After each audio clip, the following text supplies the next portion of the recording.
Hello, welcome to Urban Fest Online.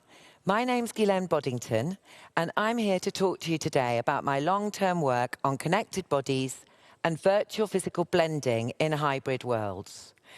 Just to say to everyone, please do ask questions.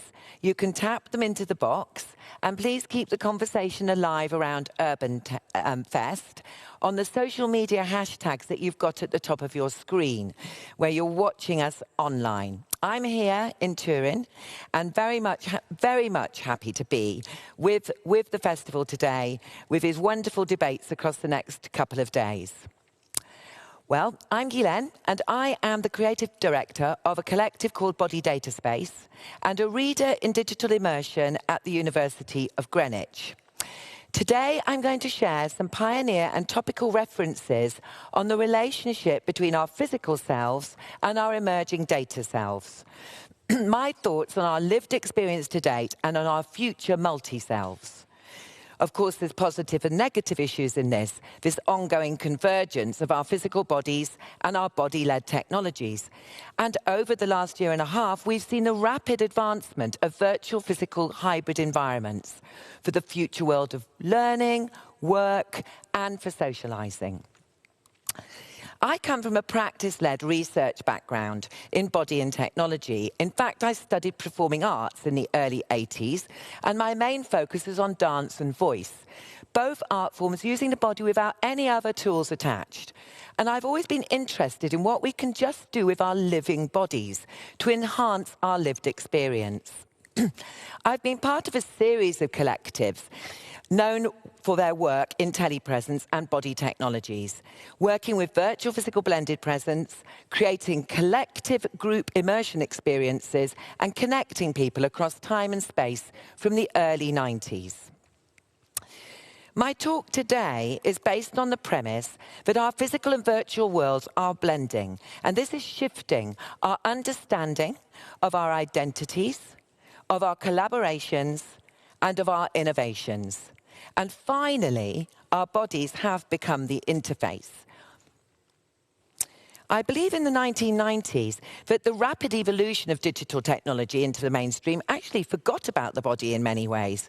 Technologists and many creatives saw the body as obsolete. It was this massive network of the knowledge of the brain, collective intelligence exchange that filled the 90s with excitement, and our body knowledge got lost somehow. And by the end of the 90s, the dominant popular metaphor was our brains attached to technologies with the body obsolete and invisible. For me, our body and its communication modes, through motion, through gesture, our postures, our tone of voice, our faces, is full of knowledge exchange and opportunities and knowledge gains. It's an imperative part of our intelligence. And I always see intelligence as a body-mind kind of figure of eight, streaming both ways, both utterly needed and utterly synchronized. The base of my work across the last 30 years has been grounded in the one core understanding that to me has always seemed obvious, to be honest, the living body, the breathing, sweating, gesturing body. And it needs to be central to all digital developments, that i.e. technologies created by us should actually support and enhance life and expand us beyond our lived experience. For example, most people in life dance and sing, if only at weddings or the national anthem once a year. And the majority of cultures have thriving dance cultures going, whether it's folk dance or line dancing, clubs. An important part and an essential part of many people's joy in life is dancing and singing together in groups and choirs, a collective embodiment that enhances us and takes us up to a different level of transcendence, of joyfulness, of vibrancy. So in my work, I've focused since the early 90s now on the body as the interface for our new digital technologies. And we've experimented with interactive tools of all types: triggers, sensors, reactors, generators, motion captures, and telepresence in particular. And most of the sensory examples in this diagram are in our lives today. In fact, you have data transfer from and to your body through your mobiles alone of many of these. The fingerprint and touch and facial recognition you use on your mobiles, your voice, your visuals, your location. Telepresence has been my key focus, though. And I've really worked across the 90s with dance colleagues across the world to look at how we can exist in both virtual and physical bodies simultaneously. Can we build presence and trust in this blended state? And how will this blended state, our own blended representation of self, how will that be extended and protected and maintained? And the last year for me was a kind of a horrendous universal research group of my work, as we watched with the same kind of things we encountered in the 90s, particularly the baseline dislike for many of us of facing ourselves within mediated environments.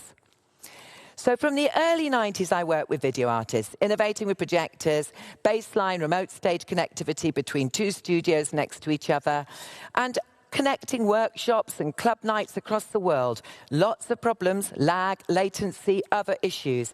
But we were able to articulate the positive side of audiovisual connected spatial environments, crossing time zones, dancing at a distance. And we weren't the only ones. Helen Sky in Australia was a key colleague for us, who spent probably the most time in virtual space of anyone.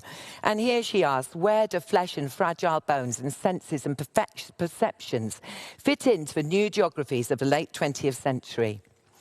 So we danced and we danced. We put the skin and the touch and the feel. We looked at digital intimacy and trust and teleintuition. We learned to navigate and orientate ourselves in virtual worlds. The visceral, extending the body interface into technology. And our skins became the interaction canvas. And we looked at these exchanges of body knowledge, and we tried to share creative ideas, and we enjoyed it. Telepresence became our way of being, and we used it as a tool for intercultural understanding and knowledge exchange, as a creative environment for community use through public realm projects, to look at identity, to look at live presence and expand our senses, and as a distance bridger, of course, dissolving boundaries. And even in the late 90s, we were aware of the eco footprint that we were trying to avoid making worse.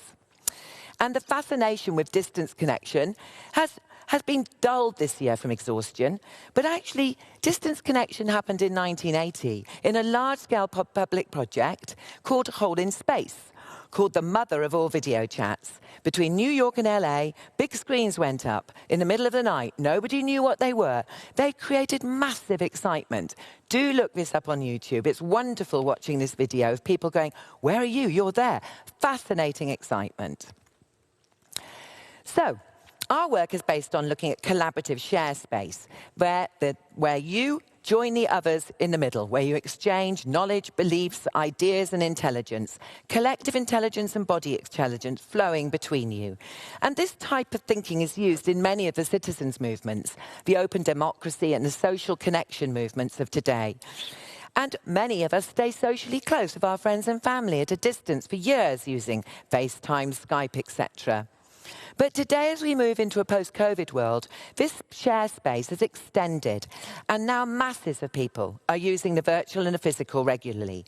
And we can see this extending to make new platforms. We were working with this between 4 cities, actually in 2012, a piece called Me and My Shadow, where we used telepresence, spatial sound, motion capture, gesture, and a huge virtual world to link people up between cities. And here, people danced with nothing on their bodies, actually seeing themselves immediately as an avatar in this virtual world. And they shared together. We told them, find each other and hug. All 4 of you are in there from the different cities. Of course, you flow through each other as avatars. But it was a wonderful and beautiful experience. A world that you could physically enter. You had spatial sound around you. You were motion captured into this virtual world and linking up 4 cities around Europe, an EU creative media project with the National Theatre in London and CDA in Angers-les-Bains. And here we work with collective embodiment in the next piece called Collective Reality, which I will change to any minute. Collective reality actually was about experiencing togetherness. And here we actually made a very large audiovisual generative environment where unless you work together, unless you worked in groups and hugged and danced together, nothing happened.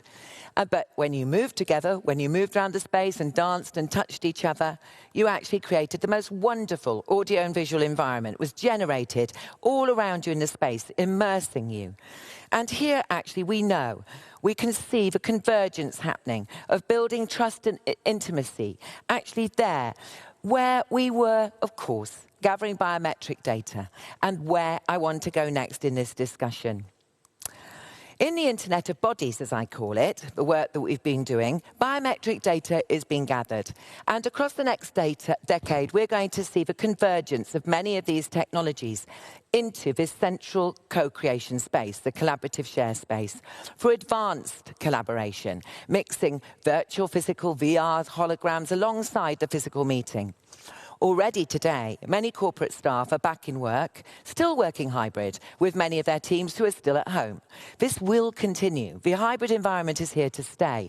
In universities too, modern learning will use online, VR, virtual worlds and face-to-face onwards. And we're going to see much more advanced hybrid platforms emerge across the next few years. We've seen significant moves forward, even in the big ones like MST and Zoom in this year, but even new popular platforms suddenly coming into being like Clubhouse and High Fidelity, focusing on spatial sound, where you can actually know where you are and who's talking to you from where in the space. And virtual worlds like Vital that are designed for upskilling your workers and students through extended hybrid methodologies. And so I do believe that participation through these converging body sensing technologies is really gathering pace. And within these scenarios, what we need to be aware of that biometric data is one of the key gathering points that's been harvested. Where are we now on this chart? This chart we actually made for workshops in the 90s. The human in the middle, and how are we going towards cyborgs, and how are we going towards avatars? We've seen the avatar worlds come into being and the telepresent representations of ourselves out there. But additionally, the cyborg representations are on their way. Implants inside the body are happening more and more. These tiny grain of rice implants that can be inserted, and I actually have one here, between my thumb and finger, a medical one, into the hand. Quick touch identification, replacing your key fob, your travel card. Biometric reminders, medical alerts, data storage, and data interfaces for making music and action controllers and medical, qualification and identity document storage. They're personalized to your own needs and they transmit the data you need for daily life actions. We have over 200 implants, medical implants of the body, but these subdermals are being explored now by many places. Here, I'm working at Mobile World Congress doing an implant party on stage, which Sabadell Bank and other banks are looking at for safe methods for transfer and payments. They're held on us, they're in us, they're not to be lost or stolen, they're protections. And in Sweden, rail season ticket holders, there's over 5,000 business people now. Here you see the train ticket collector checking the implant in the business person's hand. And they were alongside companies like Impli, which is what my implant is, a medical implant, and many others are seriously looking at the implant sector, the encryption and the back-end storage and the protection of us all around implants and information. Even the Red Cross, Oxfam and others are exploring the long-term visions on digital identities, in particular for the 1 in 100 people worldwide who are forcibly displaced. And how do they actually continue to carry with them their identity, their qualifications, their residency documents? And this is under discussion now in many places. But with these shifts on concepts of identity come shifts in responsibility. What is the balance between the need for open data, data for good, and our human right to own our own data and to be responsible for our actions and ourselves? Should we be working towards personal data ownership and an opt-in, opt-out scenario for all uses of our personal body data? Biometric harvesting, as I mentioned, is happening all around us and is increasingly significant in the last 2 years through surveillance camera systems at airports, shops and public squares. And actually during COVID, globally, contact tracing apps, passenger locations, following situations and vaccine passports all bring this to the forefront. Details of our biometrics, how much of our bodies now are held, how much of our bodies are held by governments, police or corporates in tiny little bits, fragmented into multiple data farms all over the world.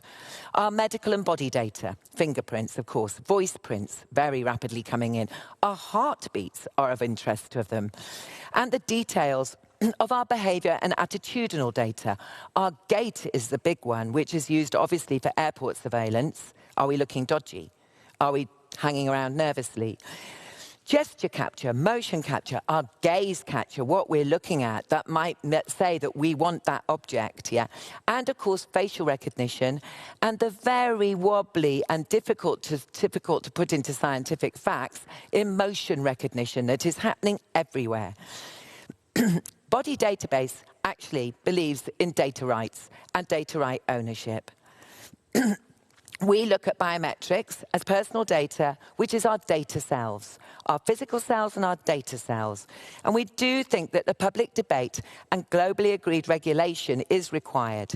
It's urgent, actually, to look at privacy and selfhood issues regarding our personal data.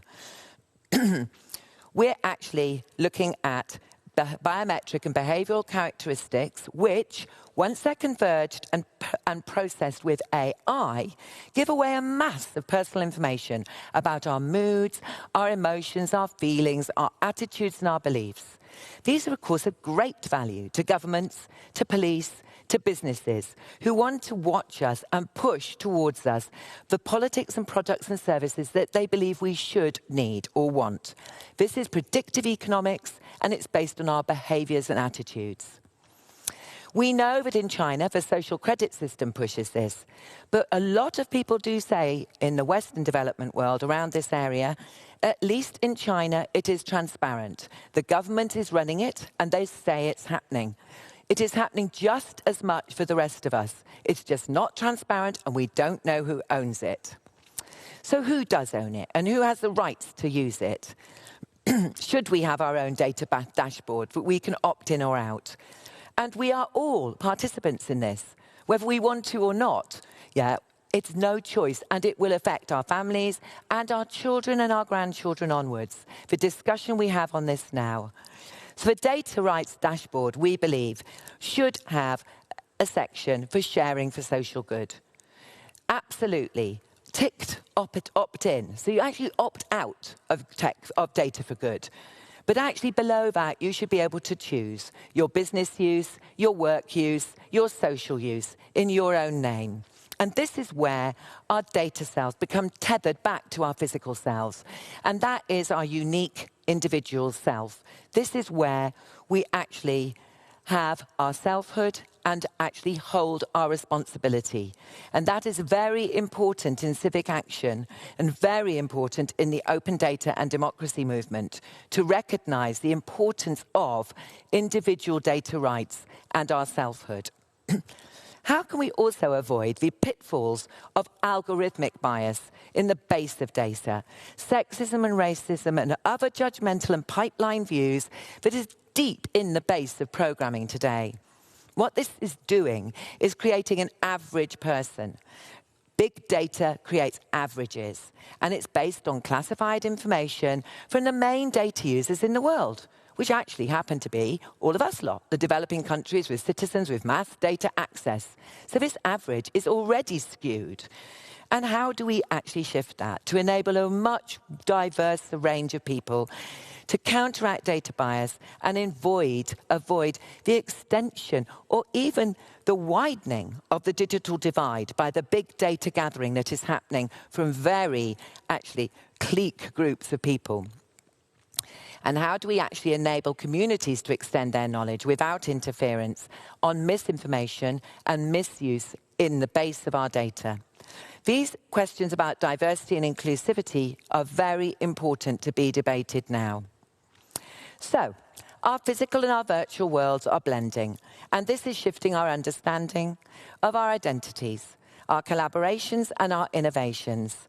And I hope that I've shown my thinking on that in relationship to the body and ourselves and our selfhood and responsibility. Because as our bodies have become the interface, we need to start to look at that territory and understand the rights between the individual and the open data movement, open democracy, and the harvesting of data by corporates, by governments.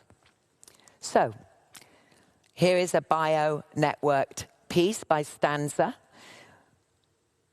Here is the technology that could exist within us all. But we don't want to be alone doing this. We don't want to be sitting there in the middle of interactive data immersion alone. We do want to be in groups. We do want to work together. And what we need to work towards is the Internet of Bodies, which is collaborating for the future to exchange and build compassion, to build trust, to build aspiration between us, to get intimacy into that network, to actually get pleasure in there and empathy towards positive actions for a global scenario that can be much better. Because our identities and selfhood give us a uniqueness and an individual agency. So let's prioritize the development of personalized digital trust and intimacy. And let's enable collective embodiment to work holistically with collective intelligence. Let's create virtual physical blended experiences onwards now, which allow us to be live and virtual, to hybrid between them, to accept ourselves as this multi-being, but to be protected by owning our own personal data, but to share it for data for good and for social good. And this is our inherent responsibility, I believe, as living emotional beings in the world today. And this is what I call the Internet of Bodies. So thank you very much. I'm going to switch over now to look at the question boxes to see if I have any questions to answer. So I don't see anything there, so I'm not sure if I'm meant to click another button to get any questions. Nope. Okay. So I guess then I will go on to just put up my information. This is my name, Ghislaine Boddington. And here is my company website and the Internet of Bodies website and my Twitter accounts, which I use quite regularly. I also do a lot of work on women in tech, and I'd like to emphasize diversity and inclusion. We need many more women working into these areas of data, AI, and the development of thinking around trust and intimacy within the networks.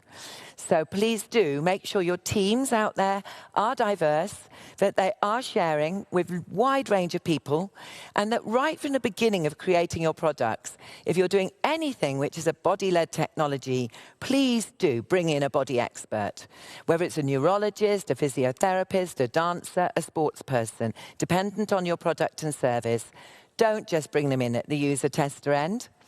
And for your own data policies, make sure you have something transparent up front on your website, being honest with your customers about how you're using their data, if at all. Not an 80-page small print tiny thing that nobody reads, but just a genuinely honest input, like a mission statement around your company and even as an individual, how you will be looking at data and how you will deal with their data. Are you going to sell it, or are you going to look after it for them? So now, I will just move on to do the introduction of a performance that's going to be happening next. And this is from Unwired Dance Theatre. They're actually at Ugly Duck, a wonderful venue in London, and they're going to be coming live to us with a work which has emerged from a lockdown scenario. Unwired shifted rapidly into lockdown and created this work and others from a set of body technology, dance theatre-led work they were already doing. So here, Unwired Theatre look at, can we touch and move each other on the internet? How do we live in a city where everybody needs to stay apart? In Strings in the City, the dancer reacts to the collective actions of an online audience through connected wearables placed on each arm and each leg. The dancer is found inanimate in the public space after several months of self-isolation. She will rely on your interactions as the audience to actually help her live again, through movements and to reconnect her with the outside world. So, do join us for that. And also, do keep this conversation going on the social media panels. And I look forward to seeing you again later in conversation looking at AI and what's happening in that area in creative terms. Thank you very much.